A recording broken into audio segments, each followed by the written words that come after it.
My husband said we couldn't afford dance lessons. Then I found his secret condo and second family, and we met in a way that sounds like something out of a strange dream or a low-budget movie. It was the spring of 2012, and I was passing through a tiny town outside Magnolia Creek, stuck there because a massive flood had closed every road in or out. Cell service had gone completely dead. The power flickered like it had a secret, and the sky hadn't stopped crying in almost 2 days. I was sitting in this wood-paneled, time-warp diner that smelled like burnt coffee and pancake grease, just trying to stay dry and kill time, when a guy walked in looking about as soaked and stranded as I felt. Marcus was the kind of man who didn't need to try hard to be charming. He had this half-laughing voice, tired eyes, and a way of making misery sound funny. We ended up sitting together by default, two travelers with nowhere else to be, and someone handed us a deck of playing cards like we were prisoners in a polite southern jail. For almost 6 hours, we played rummy with a pair of retired nurses and the man who ran the gas station down the road. Every time I thought the situation was about to sink into boredom or awkward silence, Marcus cracked another joke that made everyone laugh. He kept doing impressions of radio announcers and pretending the diner was an end-of-the-world bunker. By the end of that night, it didn't feel like we were stranded anymore. When the power came back and the roads opened, we exchanged Instagram handles instead of numbers. Something about that felt easier, lighter, like we hadn't just spent a small lifetime in that booth together. A few days later, he messaged me. A week after that, we went on our first official date. He took me to a museum in Jackson because he said he didn't trust people who didn't like paintings, and we spent half the time making up fake backstories for every portrait we passed. We laughed so hard that a security guard asked us to tone it down. 6 months later, we moved in together. 2 years after we met, we got married in a courthouse with my sister holding a single sunflower and Marcus' brother filming the whole thing on a shaky phone. It wasn't fancy, but it was us. By the end of 2015, we were holding our newborn daughter in a quiet hospital room that smelled like bleach and warm blankets. We named her Sloane. She's 5 now, and I still don't think I've met anyone like her.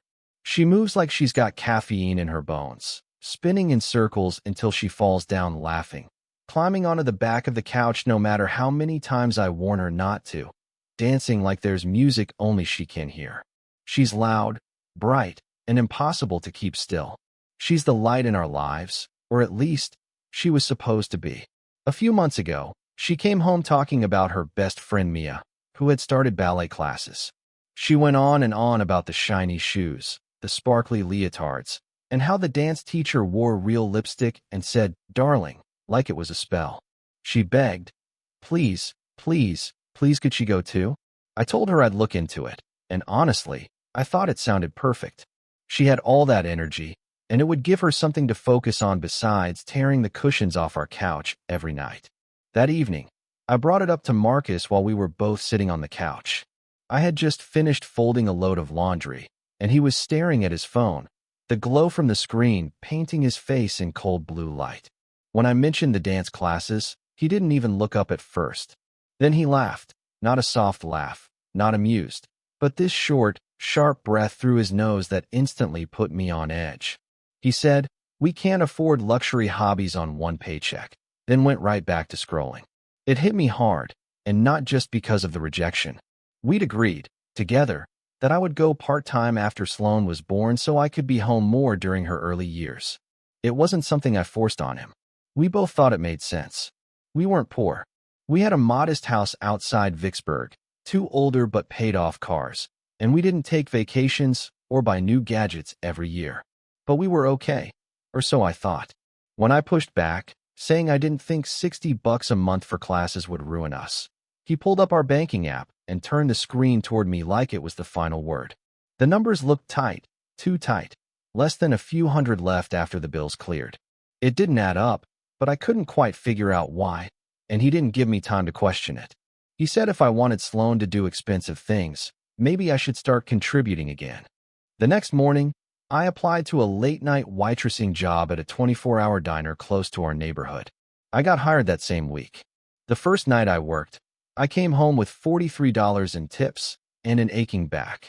My feet felt like they'd been beat with bricks, and the fryer smell wouldn't leave my clothes no matter how long I soaked them. When I complained, Marcus smirked and said, "You don't get to be tired when you barely bring in money." He said it so casually, like it was obvious, like I hadn't been holding everything else together for years. I swallowed it because I thought this was for Sloan. 3 months passed, and I worked 4 nights a week on top of my part-time day job. I missed dinners, bedtimes, stories, and goodnight kisses. And still, Sloan wasn't enrolled in dance. Every time I asked Marcus, there was another excuse. The studio was full. The registration period had passed. We'd wait for the next one. And always that same phrase. "We can't afford it right now." At first, I accepted it. I wanted to believe him. But Sloan started mentioning weird things.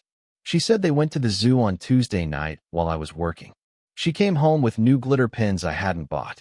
She talked about how Trina helped her do her hair and made pancakes shaped like stars. When I asked Marcus who Trina was, he said she was a coworker. Newly divorced. Lonely. Good with kids. He said it was nice to have adult conversation while I was gone, and it wasn't like he could afford a sitter. That made sense. Sort of. But then Sloan called me Jay during breakfast, which caught me completely off guard. I asked where she got that from, and she said Trina calls me Jay. So she thought it was my name. I checked Marcus' socials, trying to find a trace of her. Nothing. No tags, no photos, no posts. I brought her up again, gently, asking how often she came over. Marcus rolled his eyes and snapped, saying I was paranoid and insecure, and that he wouldn't be interrogated for having a friend.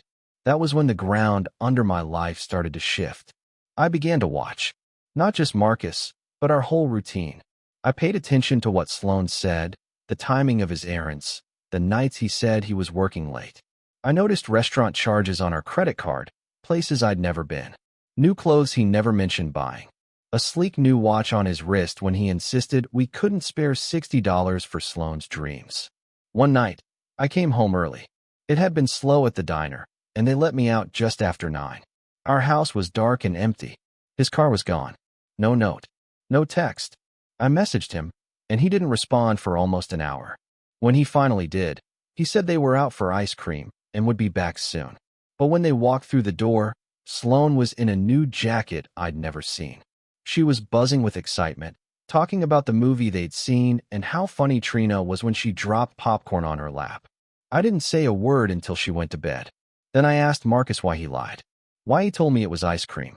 Why Sloan had new clothes when we supposedly couldn't afford a damn ballet class. He looked me dead in the eyes and said, "Maybe if you were more fun, she'd still call you mommy." I didn't yell. I didn't scream. I nodded, walked upstairs, and stared at the ceiling while my life cracked down the middle. That was 5 months ago. And since then, I've stopped asking questions out loud. Instead, I've started finding answers on my own. The day after that fight, I woke up before the sun and sat on the edge of the bed just staring at the wall while Marcus slept beside me like nothing had happened. I remember thinking how surreal it felt, sharing a bed with someone who had looked me in the eye the night before and told me, without flinching, that I wasn't enough for our daughter. I didn't say a word. I just got dressed, went downstairs, and brewed the strongest coffee I could manage, trying to push the fog out of my head and the ache out of my chest. From that morning on, something in me shifted. I didn't have a plan, not yet, but I knew I had to stop accepting the story Marcus was feeding me. I started small. I rearranged my work shifts where I could, making sure I could pick Sloan up from school more often, be there in those little in-between moments she used to share with me before the second job had taken over my nights. The first time I showed up at the school gate instead of Marcus, her face lit up in a way that made my heart twist with guilt and love at the same time. She ran into my arms like it had been months instead of weeks. That hug gave me more clarity than anything I'd read in a self-help book in my life. That same afternoon, I took her out for ice cream and watched her chatter about her day, her friends, her teacher, and, of course, Trina. She talked about how Trina makes smiley-face pancakes and has a dog named Pepper that Marcus lets her walk sometimes. She told me there's a pink bedroom at Trina's place with unicorn decals on the walls and a toy chest that's bigger than the one she has at home. I asked her where this pink bedroom was, and she answered so matter-of-factly, "At Daddy's other house." That stopped me cold. "Other house?" I asked, trying to keep my tone light. She nodded like it was the most normal thing in the world, spooning more sprinkles into her mouth. "Daddy's house with Trina. That's where we stay when you're working," she added, barely missing a beat. I couldn't breathe for a second. I smiled through it, nodded like I understood, then changed the subject to her favorite cartoon character before my heart gave away how hard it was pounding. That night, when I got home, I sat in the dark living room for an hour just trying to absorb it all. A second home, a bedroom for my daughter, toys, sleepovers, all happening behind my back while I ran myself into the ground every night at the diner. The next day, I drove to the bank during my lunch break. I didn't tell Marcus. I said I was running errands. I hadn't logged into our online account in over a year. He said it was easier for him to manage everything, and back then, I trusted him. But when I tried to sign in, the password I remembered didn't work. Rather than tip him off, I went in person, ID in hand, trying not to shake as I explained to the teller that I needed printed statements. The woman behind the glass hesitated, but once she verified my name on the joint account, her entire demeanor shifted. She printed them out without a word. I sat in my car outside the bank, flipping through the pages, and with every turn, I felt the temperature in my body drop. For the past 18 months, Marcus had been making steady transfers, $400 here, $500 there, into an account I didn't recognize. Always on the first of the month, sometimes again mid-month. Sometimes larger amounts that coincided suspiciously with those work trips he said were mandatory. It added up to more than $17,000 across a year. I sat there holding those sheets of paper like they were explosives. Then I did something I swore I'd never do. I went through his desk drawers at home while he was at work. My hands shook. I felt like a criminal rifling through my own damn furniture. But what I found made the bank statements look like a paper cut. There was another credit card, one I didn't know about. Charges for hotels in nearby cities. One big jewelry store purchase in December. I remember that Christmas because Marcus gave me a scarf from a discount bin and told me he felt bad we couldn't afford anything fancy that year. Meanwhile, he'd spent over $1,000 on something that never made it under our tree. At the bottom of the drawer, I found the property tax records. A condo, registered in his name alone. Purchased the year before. It was across town, in a trendy new complex near the riverfront with a pool, gym, gated parking, the works. I'd never stepped foot inside it, but apparently my daughter had. I took photos of everything, bank pages, credit card bills, the deed to the condo. I uploaded it all to a folder on my cloud storage and emailed copies to myself under a nondescript title. I couldn't afford to be careless anymore. That night, I watched Sloane sleep in her bed, the nightlight casting little stars across her cheeks. I sat on the edge of her mattress and brushed her hair back from her forehead. My chest hurt, not like heartbreak, but like something was rotting in the middle of me. Because now I knew that all of it, the second job, the missed dinners, the exhaustion, the guilt, had been a setup. Marcus hadn't needed me to work extra hours for dance class money. He needed me out of the house. He needed me too tired to ask questions. While I scraped together tips, he built a whole second life with another woman and quietly turned me into a ghost in my own family. I decided right then I wasn't going to lose any more time. I called the diner the next morning and changed my schedule. Early shifts only. No more night shifts that kept me away during bedtime. No more missing the dance recitals of a child I'd sacrificed so much for. I told Marcus it was just to be closer to Sloane again, and he nodded like he bought it, though I could tell he didn't like it. That weekend, I took Sloane to the same dance studio her friend Mia attended. I signed her up on the spot. 3 months paid in full with cash I'd saved from my tips. When I told her, she screamed in the parking lot loud enough to make 3 moms turn and smile. She jumped up and down until she fell into my arms laughing. That night, she asked if she could tell Trina about her new classes. I told her gently that maybe this could just be something between us, her and Mommy's special thing. She agreed so easily that I felt like crying again. I bought her a black leotard, pale pink tights, and those little ballet slippers she'd dreamed about for months. Marcus barely said anything when we got home, just looked at the bag and asked where the money had come from. I said I'd been saving for something special for Sloan. He didn't press it, but I saw something flicker behind his eyes that made my skin crawl. Not suspicion, not confusion, something more like fear. Over the next 2 weeks, I started combing through every little thing I could find. I created backups of every photo Sloan had hidden in her room. I printed and labeled all the bank records, the hotel receipts, the credit card charges. I opened a new checking account under just my name and started funneling diner cash into it little by little. I asked my mom to hold on to copies of everything, told her we were having some issues, but didn't explain yet. She lives 3 hours away, and I wasn't ready to bring her into the center of the storm. That's when I made the appointment. The lawyer's office was smaller than I expected.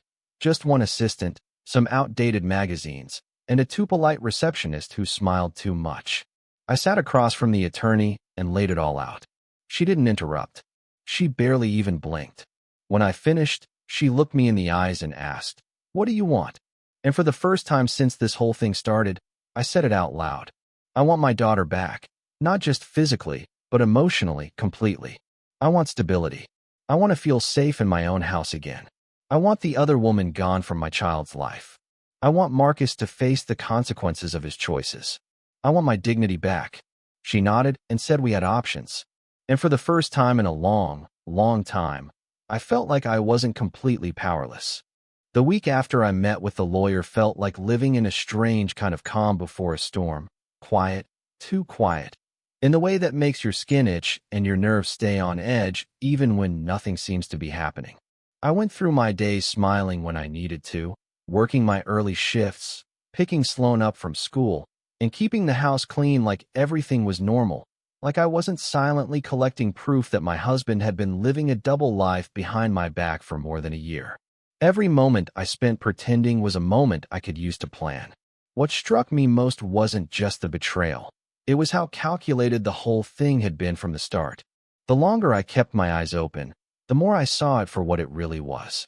That second job hadn't been about money at all. It had been about absence. If I wasn't home at night, then Trina could be.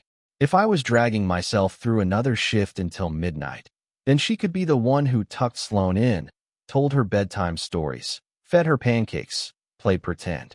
It was never about $60 for dance classes. It was about making room for someone else to slip into my place without anyone noticing until it was too late. One afternoon, I helped Sloan clean her room and found a stack of photos tucked carefully into the back of her sock drawer. They weren't just random snapshots. They were printed, dated, and neatly stacked, like someone had given them to her deliberately. In each one, Marcus and Trina were smiling with Sloan, standing in front of amusement parks, eating ice cream at what looked like a boardwalk, decorating a tree beside a fireplace I didn't recognize. Some of the photos had her in dance gear, a pink tutu, little ballet slippers, a glittery headband, clearly taken during a class I had never even known about. The dates on the backs told the story better than words ever could.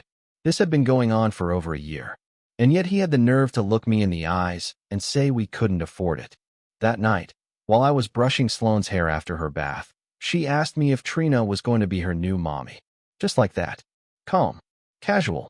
Like it was an actual possibility she'd been rolling around in her mind for a while and finally decided to say aloud. I froze, but I didn't want her to see me panic, so I asked her what made her think that. She shrugged and said that Daddy and Trina are special friends, and that Trina sleeps in Daddy's room when she stays at the other house. I felt like I'd been slapped, but I nodded and said something vague, then sent her off to play with her dolls before I locked myself in the bathroom and sat on the edge of the tub with my face buried in a towel. I couldn't cry. I couldn't scream. I just sat there, feeling the weight of every second I had wasted trying to give Marcus the benefit of the doubt. He hadn't just cheated on me. He had made my own daughter part of the lie. That was the line I couldn't let him cross again. After that night, everything sharpened.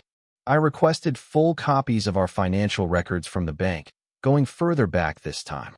I organized them in chronological order and highlighted every suspicious charge. I flagged every transfer to the hidden account.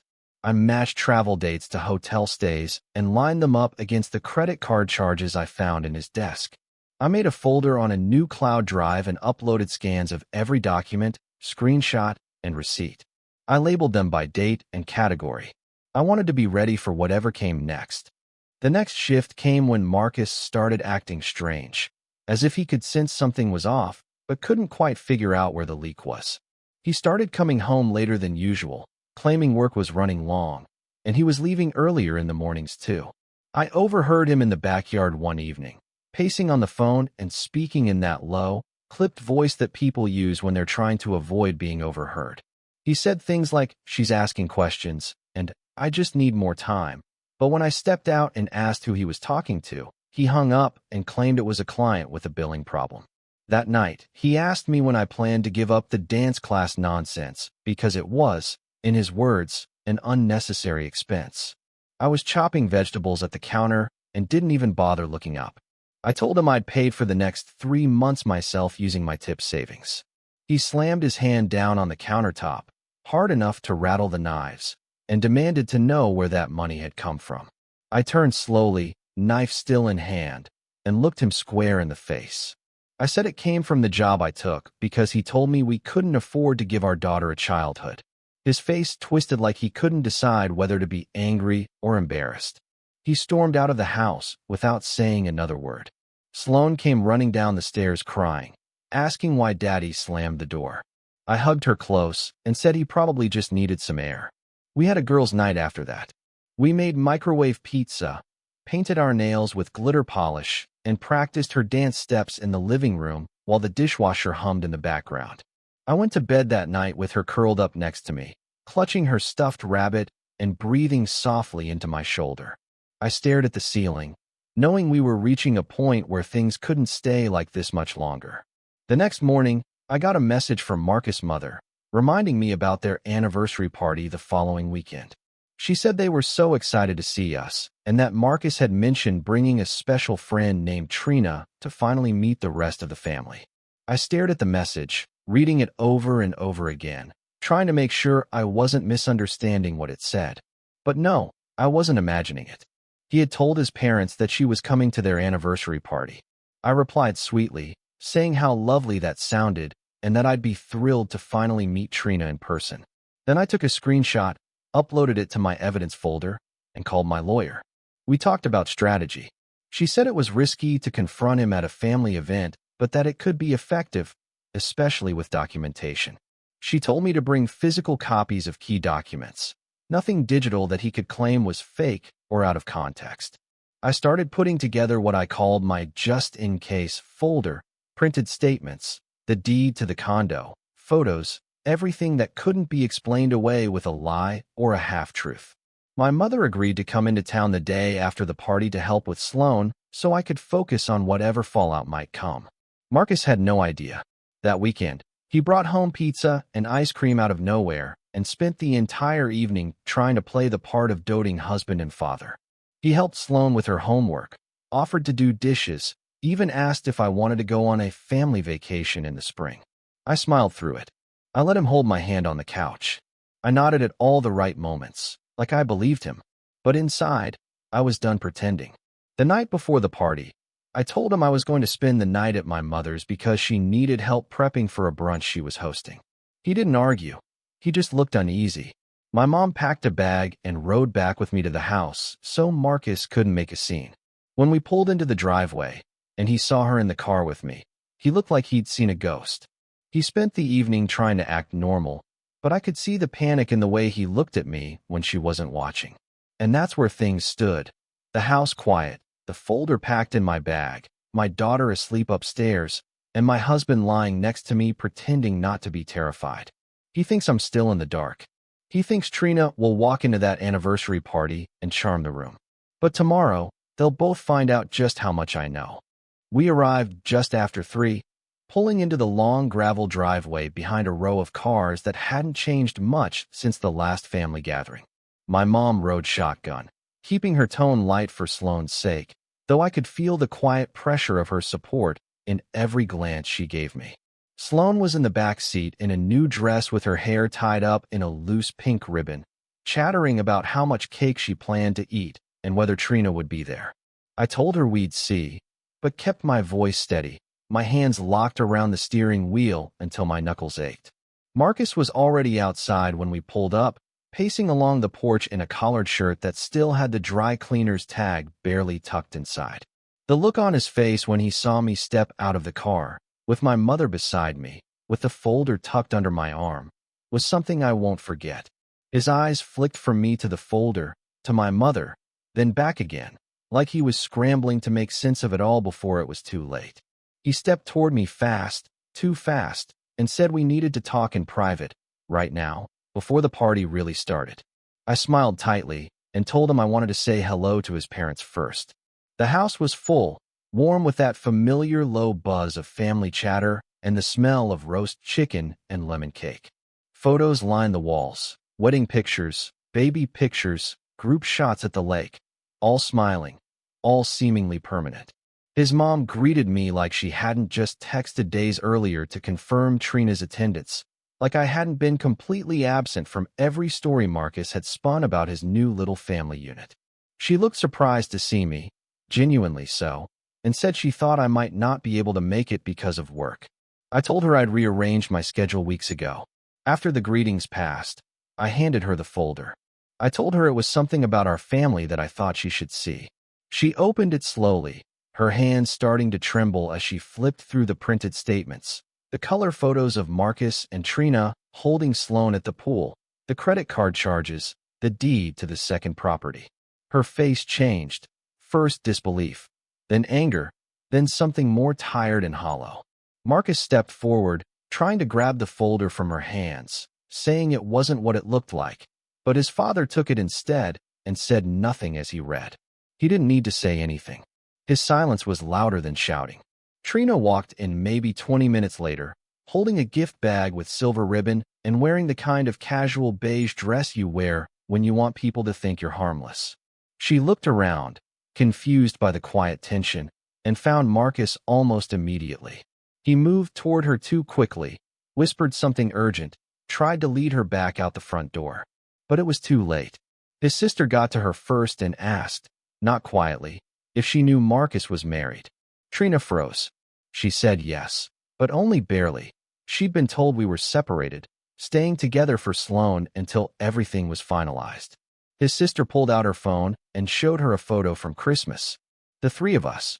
Tree behind us. Sloan in her pajamas, holding both our hands.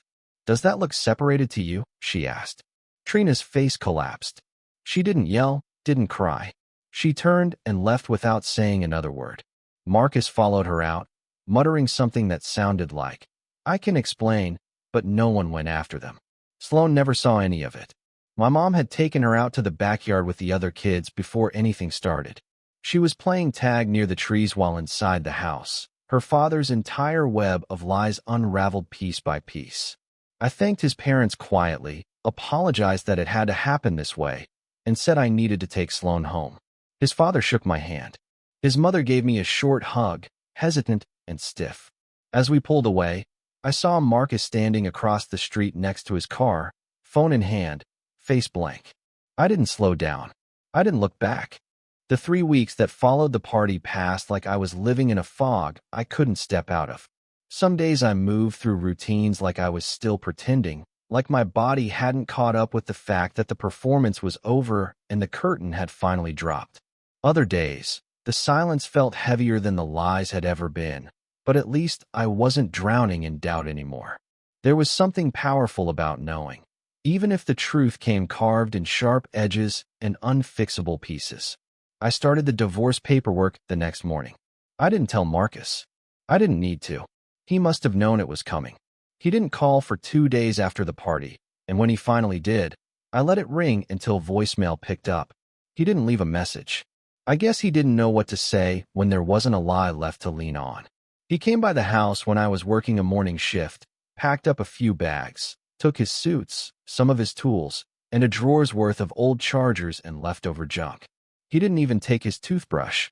I found it still in the bathroom the next day like it had been forgotten. I tossed it in the trash without a second thought. Sloan asked me why Daddy didn't come home anymore. I told her, gently, that Mommy and Daddy were going to live in different houses now, but that she would still see both of us and that none of this was her fault. She asked if that meant Trina would be her mommy now too.